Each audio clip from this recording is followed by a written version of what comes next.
Hey everybody, Edgy Tim here. How are you? Appreciate you checking in and just checking out one of the many videos coming your way. Lot of video over the next 4 or 5 weeks. It's playoff time, folks. The leaves have fallen. Speaking of which, I need to get out there and get some of the leaves up in the yard. But in the meantime, want to start breaking down round one. Just give you my thoughts on 8A through 5A, and then certainly during the week we'll also talk 4A through 1A as well.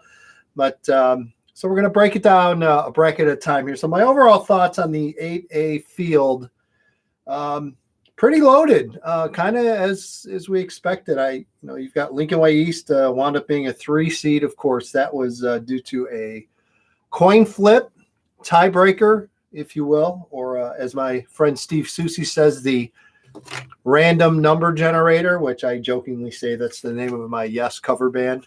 Okay, one of you laughed at that, but again, so you've got Minooka as the 1 seed, the number 1 overall seed, and kudos, congrats to my hometown Minooka Indians. Very happy for them, but now the reality hits. So you have them as a number 1 seed, number 2 Glenbard West, number 3 Lincoln Way East, number 4 is Warren. And I think in a lot of regards, you have to like the chalk here. I think the chalk is very strong. I don't think it's where we're going to see all favorite high seeds get into the state finals or the semifinals. There are going to be some upsets along the way. I think a lot of the middle tiers is where you're going to see a considerable amount of lower seeds beating higher seeds early on. So not going to get too specific with that, but it will definitely kind of be a theme when I start getting a little more in depth and breaking things out. Not going to get into this a whole bunch, but 1 through 32 seeding, love it. I've loved it since the day we brought it in. I wish we would at least think about 1 through 32 for 6A and 5A. I think it would eliminate a lot of imbalance in those brackets, which we've seen again this playoff season. So again, don't want to be beating that dead horse, but I think sorting and seeding 1 through 32 here makes all the sense of the world. When I saw the brackets come out, I wondered how impacted Loyola was going to be by their loss to Marist. And well, congratulations, Ramblers. You're on the road at Maine South in week 1. So yes, definite impact. Thrilled that Marist got in. Terrific win on Saturday. I think the Red Hawks could maybe go a few rounds here again. Don't want to start getting really in-depth or specific on picks. That will be for later this week. Bad draws, and I guess we can get into that a little bit. I think St. Charles East was not done any favors here. They're the 18 going on the road to take on Edwardsville. In Edwardsville, they're the 17th taking on Edwardsville, which is the 16th seed.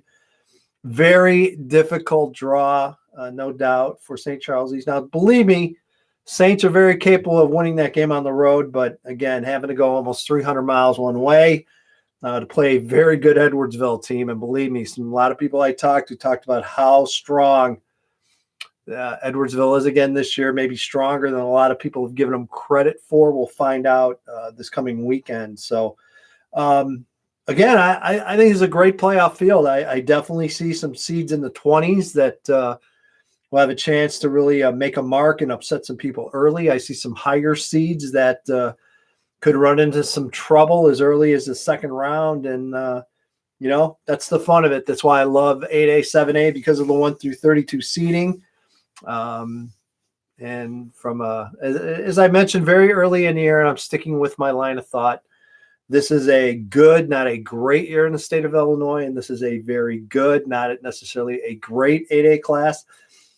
Let me clarify. It is a great 8A class from top to bottom, meaning very balanced. I don't see a lot of big gaps when it comes to talent and the abilities of different teams over others. Yet I kind of see the higher seeds having, in some cases, a nice path. I like Warren Township, is a 4 seed I like a lot. I like their draw here. I think the roller coaster kids could definitely make a deep run here. My hometown, the Minooka Indians, they could be in trouble as early as the second round. Again, the winner of that Edwardsville St. Charles East game is going to be very tough. I think from a style standpoint, I think Minooka would probably match up a bit better with St. Charles East. They do a lot of things similar, so we'll get into that if it gets to that point.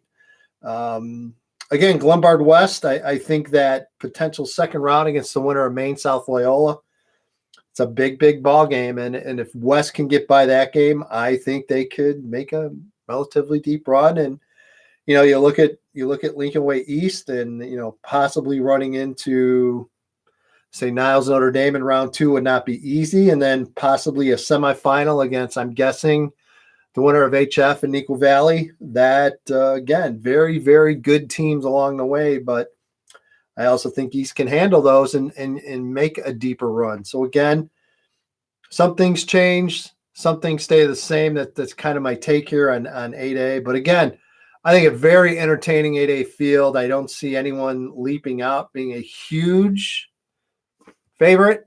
Oh my God, you've got it's not an East St. Louis situation in 8A where with East St. Louis and 6A, it's like, yeah, you're kind of crazy not to pick them right now, but don't see that at all here in 8A, which would make it a lot of fun. So stay tuned. Lots of stuff coming your way all this week.